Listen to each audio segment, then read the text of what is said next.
Hello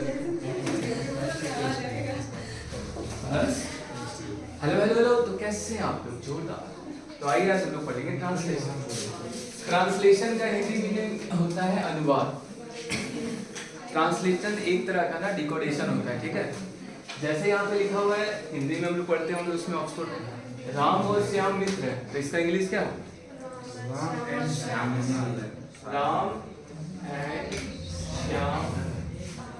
are friends.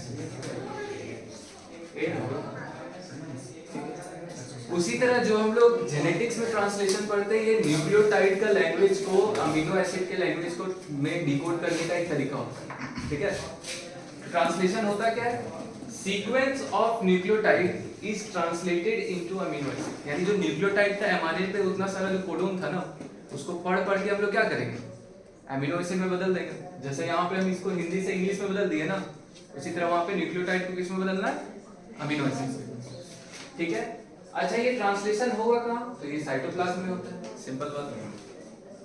तो translation start होने से पहले क्या किया जाता है? सबसे पहले टीआरएनए को चार्ज किया जाता है। टीआरएनए को कैसे चार्ज किया जाता है? तो क्या होता है? Charging of tRNA in cytoplasm. Cytoplasm नहीं होता। जैसे ये टीआरएनए का स्ट्रक्चर है, बताए थे लास्ट क्लास में, क्लोवर लीफ से उल्टा एल की तरह दिखता है, दिख रहा है? ऐसे ही होता है। ये 2D का स्ट्रक्चर है, ठीक है। अब ध्यान से देखो, ये 5' एंड तो ऐसे घूम के आया होगा, तो ये 3' एंड, ठीक है। यहाँ पे OH होता है। अब जैसे कोई सा भी एक अमीनो एसिड ले लेते हैं, जैसे कि मिथ्योनिन एक क्या है? Amino acid. ये साइटोप्लाज्म में प्रेजेंट है। अमीनो एसिड के बारे में तुम लोग पढ़े होंगे। अमीनो एसिड ऐसा होता है ना, एक तरफ NH2 ग्रुप होता है, एक तरफ COH ग्रुप, ठीक। अब यहाँ पे हाइड्रोजन, यहाँ पे वेरिएबल ग्रुप होता है, R ग्रुप, ठीक है। अब जो मिथ्योनिन से जो COOH जुड़ा हुआ है, ये जाएगा इसके 3' ग्रुप से रिएक्शन करेगा, ठीक है। और मिथ्योनिन इसमें जाके जुड़ जाएगा, और जैसे जुड़ेगा चार्जिंग हो जाएगा। तो चार्जिंग इज नथिंग, टीआरएनए से अमीनो एसिड को जोड़ने को क्या बोलते हैं? चार्जिंग। एक यहाँ पे एनसीईआरटी में टर्म इस्तेमाल किया गया है, कॉग्नेट। क्या टर्म है? कॉग्नेट का मतलब होता है स्पेसिफिक। स्पेसिफिक मतलब एक के लिए एक, यानी हर एक अमीनो एसिड के लिए अलग अलग टीआरएनए होता है। मेथियोनिन के लिए अलग होगा, सेरीन के लिए अलग होगा, ट्रिप्टोफान के लिए अलग होगा, वैलिन के लिए अलग होगा। हर एक अमीनो एसिड का अपना टीआरएनए होता है, इसलिए क्या टर्म इस्तेमाल किया गया? कॉग्नेट। अच्छा, यही लिखा गया है यहाँ पे, every amino acid have it's on tRNA, ठीक है, ऑन टीआरएनए। अब जो ये यहाँ पे जुड़ेगा, इसके लिए एक एंजाइम का इस्तेमाल किया जाता है, तो उस एंजाइम का नाम है अमीनो एसाइल टीआरएनए सिंथेसिस, ठीक है। Amino acyl tRNA synthesis enzyme involve in charging of tRNA. समझ में आया? चार्जिंग मतलब जोड़ना, वहां पे एक एंजाइम का जरूरत पड़ता है, वो रहा उस एंजाइम का। और यहाँ पे बताया थे नीचे साइड में कौन होता है? एंटीकोडोन ग्रुप होता है। अब देखो 2 स्टेप है। पहला स्टेप क्या होता है? अमीनो एसिड है, वो एटीपी के साथ बाइंड करेगा, और एटीपी के साथ बाइंड करके क्या बनाएगा? अमीनो एसाइल AMP, ठीक है। एटीपी में कितना फास्फोरस? 3, और AMP पे कितना? 2, सॉरी 1 मोनोफॉस्फेट। इसको तुम निकाल दो, नहीं आएगी वो कोलकाता। हाँ, ध्यान से देखो, अमीनो एसिड और एटीपी। अब ध्यान से देखो, अमीनो एसाइल AMP बन गया, यानी 2 फास्फोरस निकला, तो वो 2 फास्फोरस कहाँ? यहाँ पे T1 P है। लीड डाला कि नहीं डाला? अब ध्यान से देखो, एक बार एक देखो, अमीनो एसिड में एटीपी जोड़े होंगे।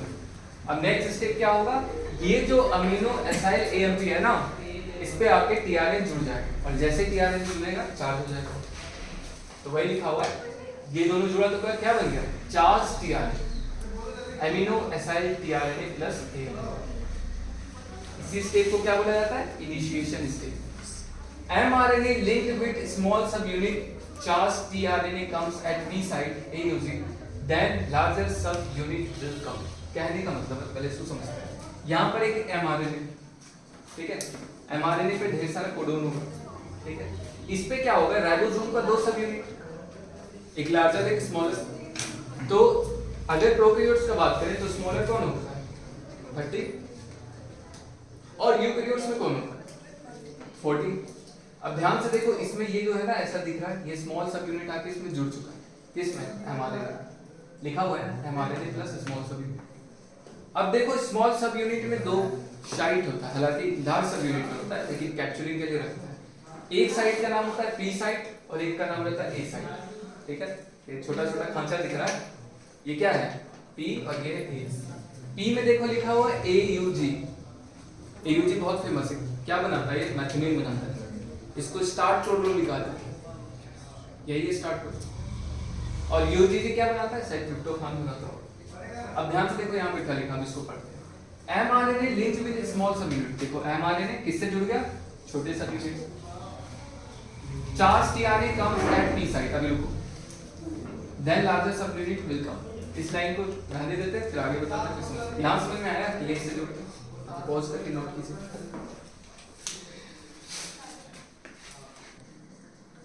Hello hello hello once again.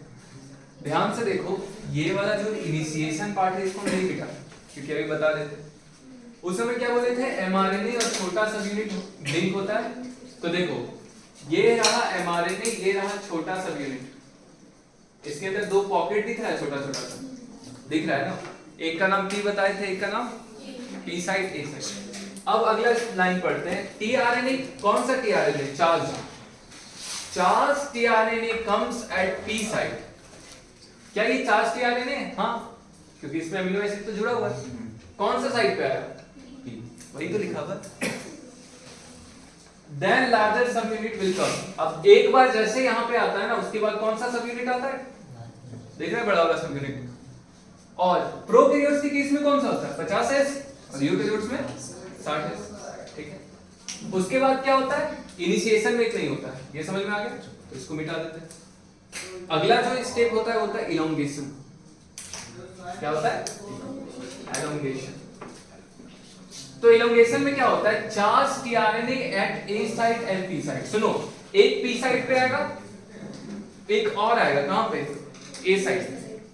ठीक है, और जो P साइट होता है ना और जो A साइट होता है बहुत ज्यादा क्लोज होता है। एकदम विसिनिटी का मतलब क्या होता है? एकदम बगल में। They are in close vicinity, एकदम पास पास।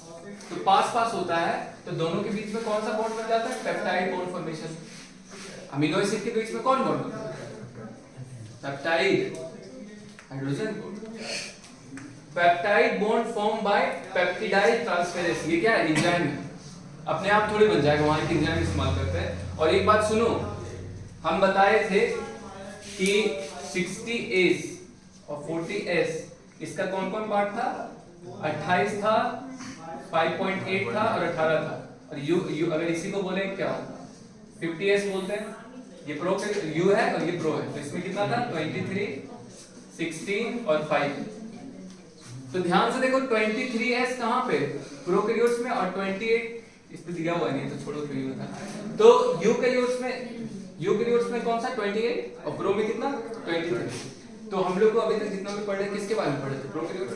तो प्रोकैरियोट्स का जो 23S RNA होता है ना, वो एज ए एंजाइम वर्क करता है। बताए थे राइबोजन RNA बहुत काम करता है। तो कैसा एंजाइम, कैसा वर्क किया? एंजाइम। उस एंजाइम का क्या नाम था? कौन सा? और ये क्या मदद करता है? पेप्टाइड बॉन्ड बनाता है। सबसे पहले देखो मिथियोनिन था। ठीक, सुनो कैसा हुआ होगा, इमेजिन करो। एक ऐसा ही यहाँ पे भी आया होगा, ध्यान से देखो, ऐसा करके एक और आया होगा। मान लो यहाँ मिथियोनिन के पहले क्या है? वैलिन। यहाँ पे कौन सा वाला आया होगा? वैलिन। ये दोनों काफी क्लोज होगा। ठीक, एंजाइम आया होगा, मिथियोनिन और वैलिन के बीच में क्या? पेप्टाइड बॉन्ड बना दिया होगा। उसके बाद क्या होता है? ये वाला उड़ करके बाहर चला जाता है। और राइबोसोम क्या होता है? एक स्टेप ऐसे करके इधर खिसक जाता है। स्टेप बाय स्टेप चलता है, दिखाएंगे कभी, समझेंगे। तो देखो यहाँ पे पेप्टाइड बॉन्ड, ये कौन सा होगा? पेप्टाइड। तो मैथिओनिन, वैलिन, ट्रिप्टोफान, है ना। अब ये ऐसे करके निकलेगा तो क्या बन जाएगा? पॉलीपेप्टाइड। अब ऐसे करके मोड़ लेंगे इसको बढ़िया से, तो क्या बन जाएगा? प्रोटीन। हो गया ना प्रोटीन का फॉर्मेशन। और मदद किसका लिया? राइबोसोम। हाँ, राइबोसोम एंजाइम था और राइबोसोम को, इसीलिए राइबोसोम ऑर्गेनेल को क्या बोला जाता है? Protein factory. समझ में आया? समझ में आया कि नहीं? बिना राइबोसोम के काम नहीं हो सकता है। मेन बात ये है, पहला राइबोसोम का कौन सा यूनिट जुड़ता है? छोटा, फिर बड़ा। दो साइड A और P और ऐसे करिए। आखिरी जो स्टेप होता है वो क्या होता है? टर्मिनेशन। टर्मिनेशन में क्या होता है? Release factor comes and stop translation. देखो टर्मिनेशन होने के लिए सबसे पहले बात हमको स्टॉप कोडन दिखना चाहिए। हमको क्या दिखेगा? एमआरएनए पे स्टॉप कोडन। अब जैसे स्टॉप कोडन दिखेगा तो टीआरएनए आना बंद हो जाएगा, क्योंकि स्टॉप कोडन के लिए तो कोई टीआरएनए है ही नहीं ना। स्टॉप कोडन के लिए कोई टीआरएनए नहीं, तो टीआरएनए आना बंद हो गया। अब जैसे टीआरएनए आना बंद हो जाता है, वहां पे एक होता है ट्रिगर, कई सारा प्रोटीन होता है जिसको कहा जाता है रिलीज फैक्टर। वो वहां जाके जुड़ेगा, उसको खोल के बाहर कर देगा, फिर छोटा सब यूनिट बाहर, बड़ा बाहर, और जो ये एमआरएनए है इसको खत्म करना पड़ेगा। एक बार में एक ही इंफॉर्मेशन चाहिए, अगर नहीं खत्म करेंगे फिर से बन जाएगा वही चीज। बना लिए एक बार तो खत्म करो ना। बात समझ में आया? तो बस इसको नोट आप लोग भी पोस्ट करके नोट कीजिए। चलो चलो ध्यान से देखो, जो एमआरएनए होता है ना, जो एमआरएनए होता है, एमआरएनए में 3 पार्ट। ध्यान से देखो, देखो डीएनए से बना प्रोमोटर, स्ट्रक्चरल टर्मिनेटर।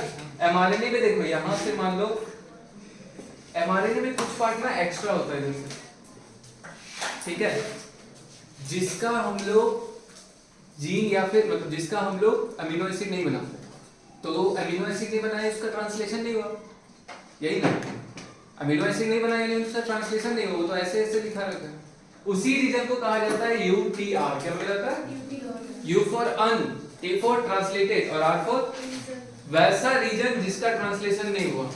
ये कहां पे रहता है? देखो यहां से अगर स्टार्ट हुआ और यहां से स्टार्ट हुआ, पी साइड से इस साइड होता है, प्रमोटर से, और टर्मिनेटर के उधर होता है।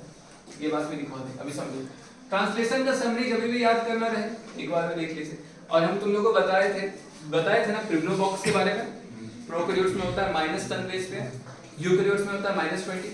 क्रिब्नो बॉक्स के बारे में बताया ना, वही बॉक्स क्या करता है? यूटीआर एफिशिएंट बाइंडिंग बताए थे वहां पे कि उसका कुछ यूज होता है। उसका ये यूज होता है कि वो आरएनए पॉलीमरेज को अच्छा से बाइंड करने में मदद करता है। अब उसको बस बाइंड करने में मदद कर रहा है तो उसका जीन का कॉपी थोड़ी बनाएंगे, वो तो बाइंडिंग में मदद कर रहा है ना, तो उसका थोड़ी ट्रांसलेशन करेंगे। तो वही सब जो कॉपी होकर यहाँ पे आ जाता है उसी को क्या बोला जाता है? यूटीआर। समझे? अरे ये बिल्कुल ऐसे हो गया, मान लो तुम मान लो कि मतलब कितना चले 10 फीट के दीवार पे तुम चल सकते हो, नहीं तुम मान लो कि 10 फीट के दीवार पे चढ़ सकते हो, तो ऐसा थोड़ी है कि 9.5 फीट का दीवार बनाएंगे। 11 बना सकते हैं लेकिन 10 नहीं, मिनिमम से थोड़ा ज्यादा बनाना चाहिए ना, इसीलिए वो एक्स्ट्रा रखा जाता है ताकि एफिशिएंटली तुम चल पाओ। चलना तुमको 10 फीट पे ही है। अच्छा तेरे समझ में। अब ध्यान से देखो, समरी ट्रांसलेशन का मस्त है, एक बार देखो सब याद हो जाएगा। इनिशिएशन कैसे हुआ था? एमआरएनए से छोटा वाला आके जुड़ा, 30S खत्म। उसके बाद क्या हुआ? एक चार्ज आया कौन? पी साइड पे। उसके बाद क्या हुआ? बड़ा वाला आया, ठीक। उसके बाद क्या हुआ? सब मिल गया एक साथ। जैसे सब मिला क्या हुआ? एक और आ गया, कहां पे? ए पे। पहले पी पे आया था, फिर बगल में आ गया। उसके बीच में क्या बन गया? Peptide bond. P side empty. अब क्या हो गया? वो वाला उड़ के चला जाता है, बताए थे, अब वो खाली हो गया। अब क्या होगा? राइबोसोम एक बार उड़ करके बगल में आ जाएगा। पी साइड खाली हो गया था ना, उड़ के चला गया एक बार, तो काम हो गया। अब राइबोसोम उठ के एक स्टेप इधर आ जाएगा। अब क्या होगा? ए साइड भी खाली हो जाएगा क्योंकि उसका काम भी हो गया। अब देखो, अगर स्टॉप कोडन आ गया, स्टॉप कोडन आ गया तो रिलीज फैक्टर आ जाएगा और टर्मिनेशन। अगर स्टॉप कोडन नहीं आया, नॉर्मल कोडन हुआ, तो फिर से ये वाला प्रोसेस रिपीट होगा, खत्म। समझे? चलो अब देखो यहाँ पे आगे, अब यहाँ पे आगे बताया जा रहा है ना, ये देखो, ये समझने लायक बात है कुछ ट्रांसलेशन से। ये एनसीईआरटी का एग्जैक्ट लाइन है। ध्यान से देखो, चार्ज टीआरएनए है ना, जो चार्ज टीआरएनए सबसे पहले कहां पे आया था? चार्ज टीआरएनए सबसे पहले पी साइड पे आया था, ठीक है। और पी साइड पे आके क्या किया था? इनिशिएशन। लेकिन कुछ देर के बाद ए साइड पे भी आया, और ए साइड पे आके क्या किया था? इलोंगेशन। तो अगर चार्ज साइड टीआरएनए पी पे आया तो क्या करेगा? इनिशिएशन। और ए पे आएगा तो क्या करेगा? इलोंगेशन, ठीक है। अब ध्यान से याद रखना, जो एटीएस राइबोसोम होता है ना, तो एटीएस मतलब क्या? यूकैरियोट्स का बात हो रहा है, एटीएस तो यूकैरियोट्स का। इसमें 80 टाइप का प्रोटीन होता है। कितना तरह का? तो 80 याद हो जाएगा, ठीक है। अब देखो, अगला जो टॉपिक है वो है रेगुलेशन ऑफ जीन एक्सप्रेशन। तो सबसे पहले सवाल उठता है, व्हाई रेगुलेशन? आखिर रेगुलेशन, आखिर कंट्रोल क्यों करना? तो जरा सोचो, तुम्हारा एक ही जायगोट से सारा इंफॉर्मेशन है, दांत, मुंह, आंख, नाक, कान, किडनी, हृदय, सब अब तुम्हारा एक ही वाला डीएनए से सारा इंफॉर्मेशन निकला हुआ है। इसका ये मतलब हुआ कि तुम्हारा हर एक सेल के साथ वही इंफॉर्मेशन है, लेकिन कभी तुम्हारा आंख यहाँ पे हाथ का सेल में कभी आंख की तरह वर्क करता है। मान लो आंख बंद कर ली, यहाँ पे देख पाओगे? क्यों? क्योंकि इसका ये वाला जीन को क्या किया गया, क्लोज कर। ये इसको ऐसे समझो जैसे, तो ध्यान से सुनो। मान लो कि जैसे ये रजिस्टर का कॉपी थी, ठीक? अब जब ये तुम जायगोट के स्तर पे थे तो इसका सारा का सारा पेज खुला हुआ था। क्यों? ताकि सबको पढ़ो और इंफॉर्मेशन निकालो। समय के साथ कुछ पेज को बंद कर दिया गया, हमेशा हमेशा के लिए। इस पेज को हमेशा हमेशा के लिए बंद कर दिया गया, यानी इसको हमेशा क्या बना दिया गया, हेटेरोक्रोमेटिक। याद करो। अब इसका ट्रांसलेशन होगा ही, बचा कितना, इतना पेज, इसका यूज करना। अब इसी सेल से हर्ट सेल में बनाना है, किडनी उडनी सब बनाना। अब इसी से जब हर्ट सेल, किडनी, ये सब सारा चीज बनाओगे तो इसमें भी से कुछ ही इंफॉर्मेशन चाहिए। मान लो 4 पेज चाहिए, तो वो बाकी का जो पेज था, मान लो इसमें कुल मिला के 100 पेज है, तो बाकी का 96 पेज को बंद करना पड़ेगा। बात समझ लो। इसीलिए हमको क्या चाहिए, कंट्रोल, कि वो 96 पेज काम ना करे। अगर वो 100 का 100 पेज काम करेगा तब तो सब काम एक ही सेल करो। यूकेरियोट्स क्या है, प्रोकैरियोट्स बन, समझ रहे हो? इसीलिए यहाँ पे सिस्टम रखा है। अब सुनो, जीन को रेगुलेट का मतलब क्या होता है, कंट्रोल करना। 4 स्तर पे किया जाता है, 4 लेवल पे। किसमें, यूकेरियोट्स में। प्रोकैरियोट्स पे बस एक ही लेवल पे किया जाता है। तो सुनो, अब एक बात सुनो, यहाँ पे लिखा हुआ हाइपर एक्सप्रेस जीन। जब कोई जीन ना अपने क्षमता से ज्यादा एक्सप्रेशन करता है तो उसको क्या बोलेंगे, हाइपर एक्सप्रेस, या फिर बोला जाता है अप रेगुलेटेड। उसी तरह अगर कम करे तो हाइपर एक्सप्रेस या डाउन रेगुलेटेड। कभी भी कोई जीन अपनी क्षमता से जब ज्यादा वर्क करता है तो उसमें कुछ एक्स्ट्रा चीज आके उसका हेल्प करता है, ठीक है? अब ध्यान से सुनो, एट वेरियस लेवल, कितना लेवल होगा, 4 लेवल पे कंट्रोल हो सकता है यूकेरियोट। सबसे पहला लेवल होता है ट्रांसक्रिप्शन लेवल। पहला कौन है, तो ट्रांसक्रिप्शन क्या होता है, ये रहा न्यूक्लियस। न्यूक्लियस के अंदर डीएनए, डीएनए से पहला क्या बनता है, एचएनआरएनए, जिसको प्राइमरी बोलते हैं, एक्सॉन इंट्रॉन दोनों। फिर बनता है एमआरएनए, फिर एमआरएनए न्यूक्लियस से बाहर जाता है। न्यूक्लियस में कई सारा पोर होता है, दिखाए नहीं है। न्यूक्लियस डबल मेम्ब्रेन और पोर होता है, पता है ना? अब एमआरएनए बाहर गया और एमआरएनए से फिर बनेगा प्रोटीन, जो उतना दिन से हम लोग पढ़ रहे हैं। अब ध्यान से देखो, ट्रांसक्रिप्शन लेवल, यानी पहला लेवल क्या हो गया, फर्स्ट तो यही हो गया। इस लेवल पे करके रोक दो। मान लो गलती से इस जगह पे मान लो इतना का ट्रांसक्रिप्शन होता है और गलती से यहाँ पे एक ऐसा सेल है जो तुमको आगे चल के कैंसर करवा सकता है, तो क्या तुम ट्रांसक्रिप्शन करना चाहोगे? नहीं, तो रोक दोगे। तो कहाँ रोक सकते हो, यहीं पे रोक दो कि एचएनआरएनए बनने नहीं हो सकता, उसका प्रोमोटर को खराब कर दो। तरीका सिखा रहे हैं।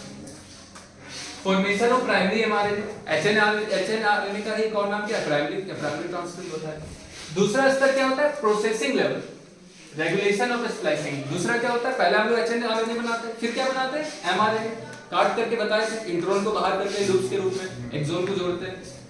तो दूसरा स्टेप कहां कंट्रोल कर सकते हैं, यहां पर। तीसरा step, transport of mRNA from nucleus to cytoplasm. Nucleus से जब ये बाहर निकलेगा ना, तो यहीं पे इसको रोक दो। बात समझ में आया? पहला वहां पे बनने ही ना तो दोनों बना तो इसको आगे बढ़ने ना तो, तीसरा इसको रोक दो। और चौथा लेवल क्या होगा, प्रोटीन ना बनने दो, क्योंकि वो खराब जीन है ना, अगर बन गया तो दिक्कत करेगा। तो चौथा लेवल क्या होगा, ट्रांसलेशन लेवल। लेकिन एक बात जरा ध्यान से देखो, क्या प्रोकैरियोट्स के केस में कोई सा भी न्यूक्लियस होता है? नहीं, वहां तो ऐसे ही फैला रहता है, जिसको क्या बोला जाता है, न्यूक्लियोइड। और जो ट्रांसलेशन, ट्रांसक्रिप्शन, ये सब क्या एक ही साथ चलता रहता है।